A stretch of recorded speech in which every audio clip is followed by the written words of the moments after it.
Hoje vamos expor mais uma tentativa de propaganda árabe encenada que, claro, foi divulgada pela CNN e pela grande mídia e usada para difamar o Estado judeu. Vamos lá. Bem-vindo de volta ao Judeocation na JONS TV, sou Josh Haston. Deixe-me contar o que tem acontecido nas últimas 2 semanas nas colinas do sul de Hebron. Existe um acampamento beduíno ilegal chamado El Cair. Não há dúvida sobre isso, é ilegal. Já houve ordens de demolição contra algumas das estruturas ao longo do tempo. Infelizmente, o acampamento ainda está lá.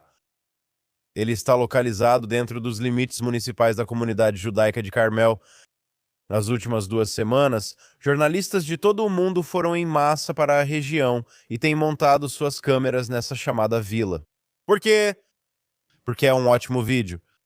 É tudo mentira, mas com certeza atrai os espectadores. Aqui está a história. Os seguranças de Carmel colocaram uma cerca entre a vila ilegal e a cidade deles, a cidade de Carmel. Por quê? Por questões de segurança. As autoridades de lá dizem que houve tentativas de infiltração na comunidade por possíveis terroristas. Então a cerca é erguida e os moradores árabes saem. E o que eles fazem? Eles mandam seus filhos sentarem no sol escaldante ao lado da cerca com enormes cartazes em inglês para as câmeras, é claro, alegando que Israel bloqueou a estrada e que seus filhos não podem mais ir à escola. É uma propaganda brilhante, mas, de novo, é tudo mentira. As FDI reconhecem que essas crianças de fato podem ir para a escola. Elas só precisam seguir outro caminho. Existem várias formas de chegar à escola. Elas só não podem mais andar perto da comunidade de Carmel por causa da cerca.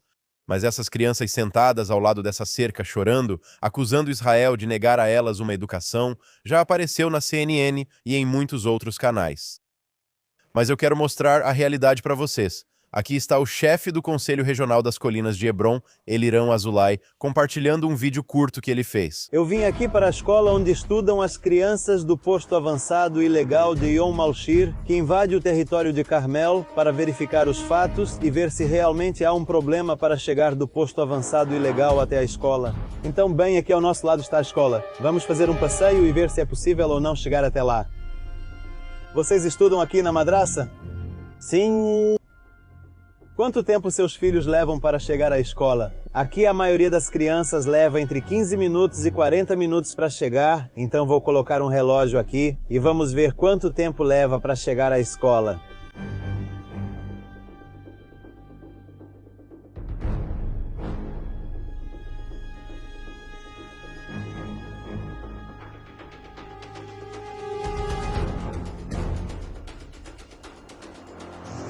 Pronto, chegamos, está marcado no relógio. Daqá, 10 שניות. Vocês viram os fatos? Não há problema em chegar à escola. Julguem por si mesmos. Como vocês viram no vídeo, em 1 minuto e 10 segundos, ele conseguiu ir da escola até a aldeia árabe sem qualquer interferência.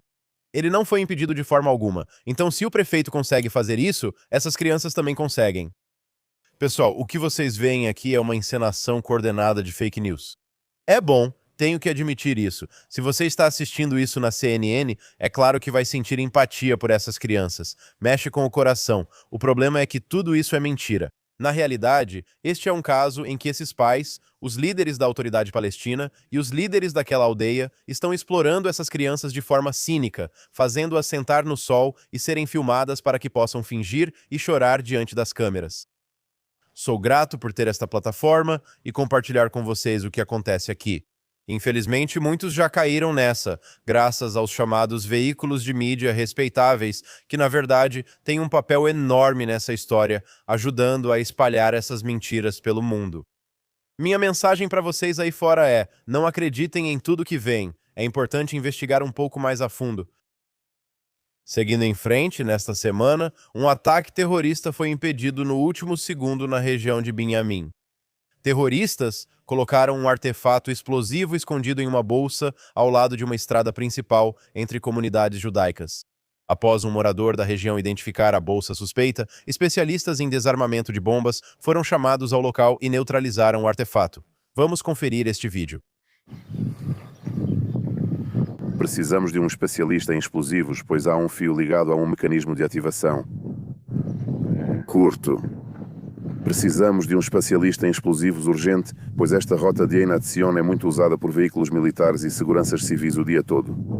Precisamos nos apressar e mandar logo. Ok, então o áudio estava em hebraico, mas o que você viu ali foi um morador avistando uma bandeira da autoridade palestina, como você viu, e ao lado dela, uma bolsa suspeita.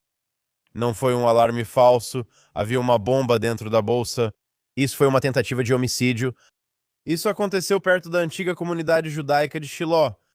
Na verdade, autoridades dizem que esse foi o segundo incidente desse tipo nas últimas 2 semanas.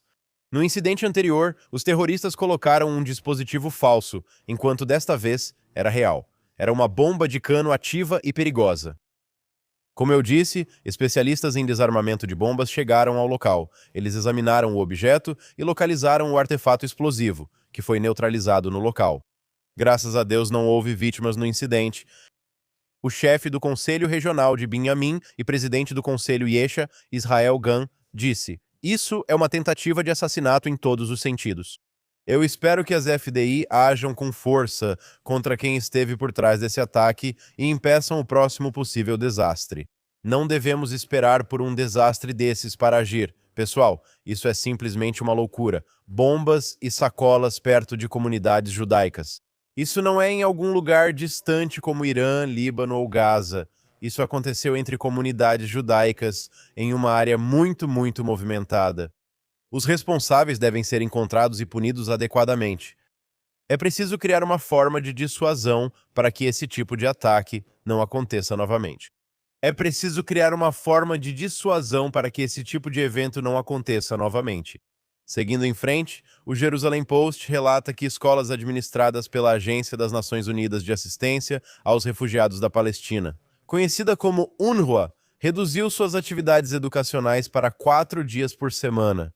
Em resposta a questões significativas de financiamento, de acordo com o assistente de informação pública de campo da UNRWA na Cisjordânia, a redução dos dias letivos foi motivada por dificuldades financeiras e acompanhada de uma redução de 20% na carga horária dos funcionários da UNRWA. Espera-se que as medidas continuem até o final do ano letivo. Isso é uma ótima notícia. A UNRWA alimenta as crianças em suas escolas com educação diária de ódio e incitação contra Israel e o povo judeu. Então, se as escolas deles na Judéia, Samaria e Jerusalém funcionam um dia a menos, é um dia a menos de ódio e incitação. Isso vai fazer diferença? Talvez sim, talvez não. Mas um pouco menos de ódio no mundo já é uma coisa boa. Só para deixar claro, existem escolas da UNRWA pregando o ódio em partes de Jerusalém a apenas 7 minutos de trem deste estúdio. Isso é assustador. Vamos analisar mais a fundo. Segundo a ONU Watch, líderes da ONU-RWA colaboram de perto com altos membros do Hamas. Professores da UNRWA, diretores de escola, chefes de sindicatos de professores e diretores regionais pertencem ou apoiam o Hamas. Tudo isso leva os alunos a abraçarem a violência e o terrorismo contra os judeus. Vamos assistir a este vídeo da ONU Watch. O básico na escola sobre Israel. Não tem, não faz mal. Então você odeia os judeus? Dear. Aqui estão eles, agora é assim, e nós vamos pegar nossos direitos. O que você acha do ataque a Israel em 7 de outubro e da guerra que aconteceu depois disso? Isso se aplica ao direito de retorno? Sim.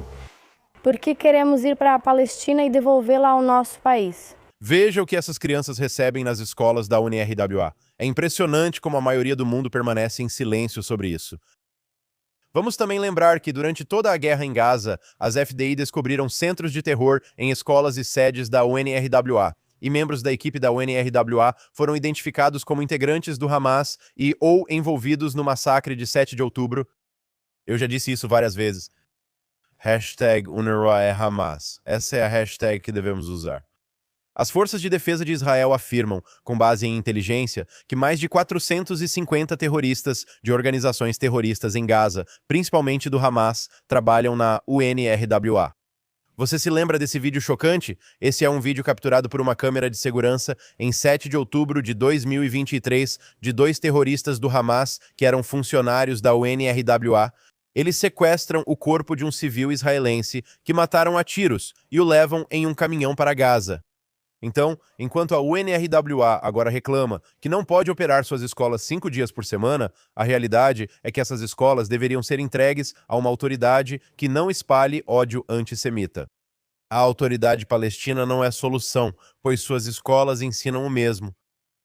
Quem pode intervir? Isso eu não sei. Até lá vamos todos lembrar. #UNRWA é Hamas. Israel não está planejando aplicar soberania sobre a Judéia e Samaria, pelo menos nos próximos meses, devido à oposição do presidente dos Estados Unidos, Donald Trump, à medida. Segundo o ministro das Relações Exteriores de Israel, Gideon Sa'ar, isso se baseia em uma reportagem do portal de notícias Ynet. Precisaremos implementar a soberania.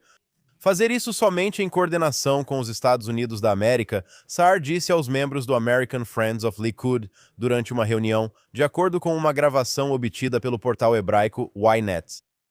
Por enquanto, como sabem, o presidente Trump não apoia isso, continuou ele. Não pretendemos fazer isso quanto à soberania, ao menos nos próximos meses. Isso vai contra o caminho do plano do presidente Trump, e fazer isso, sem dúvida, vai afastar Israel de muitos amigos.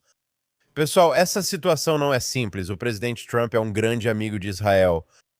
Cada vez mais pessoas com quem converso dizem que, se o presidente realmente entendesse o que ocorre aqui, apoiaria a soberania israelense sobre Judéia e Samaria. Minha esperança é que alguém apareça e explique isso para ele. Sei que você não quer causar desconforto, especialmente durante a guerra em que Estados Unidos e Israel lutam juntos. Mas o que acontece se uma administração muito menos amigável assumir no futuro? Já se passaram quase 60 anos em que o status da Judéia e Samaria está indefinido. Eventualmente, precisamos decidir como será o nosso futuro, e eu acredito firmemente que a soberania israelense sobre a Judéia e Samaria é o caminho a seguir. As forças de defesa de Israel informaram que, na terça-feira, tropas e polícia de fronteira, com base em informações de segurança, prenderam 6 árabes suspeitos de terrorismo, incitação e posse de armas. As prisões fizeram parte de uma operação antiterrorista nas áreas de Al-Ham, Kafar Aqab e Kalandia, durante a qual os soldados revistaram aproximadamente 100 estruturas e investigaram mais de 40 suspeitos, isso é logo nos arredores de Jerusalém.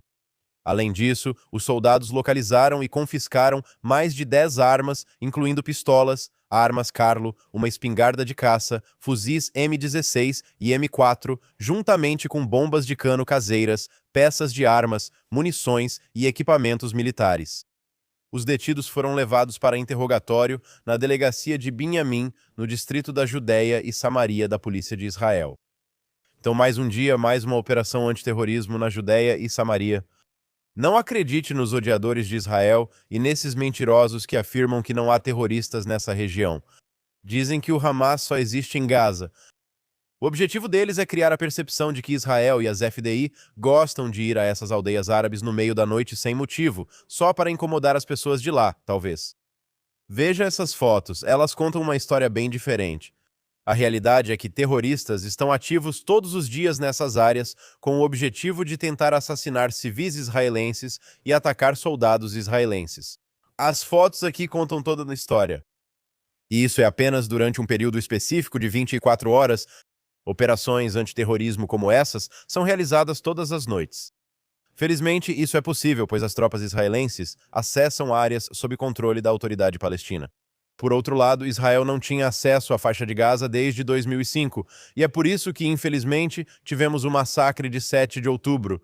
Que Deus proteja os corajosos das forças de defesa de Israel, que realizam operações antiterrorismo todas as noites. 2 soldados das forças de defesa de Israel ficaram feridos após ataque de terroristas durante uma operação na Samaria, na última terça-feira. Durante a operação das Forças de Defesa de Israel em Silwad, 2 terroristas atacaram soldados israelenses, ferindo 2, que foram levados a um hospital próximo, segundo militares.